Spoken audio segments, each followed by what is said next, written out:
L'eurozone est-elle tirée d'affaire?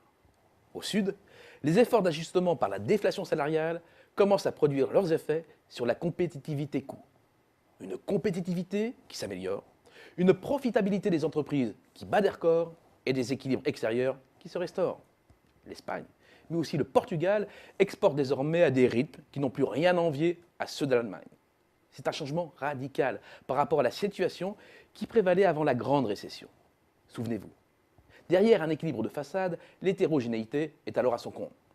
L'Allemagne caracolait en tête avec plus de 182 milliards d'euros d'excédent devant les Pays-Bas avec un solde structurellement positif d'environ 40 milliards. Tout simplement parce que Rotterdam est le grand port d'approvisionnement de l'économie allemande. Pour les autres économies hollandaises, c'était la débâcle.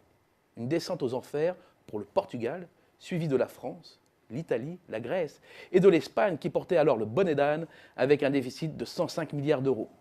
Une descente aux enfers qui traduisait des pertes générales de parts de marché hors zone euro, mais aussi dans la zone euro. La fracture commerciale divisait bien le nord et le sud avec ses sombres conséquences sur les balances courantes. Reprenons cette photo aujourd'hui et c'est un paysage totalement nouveau et inattendu qui se révèle. Le compteur des excédents courants de la zone euro explose les 200 milliards d'euros, toujours emmené par une Allemagne survitaminée et les Pays-Bas.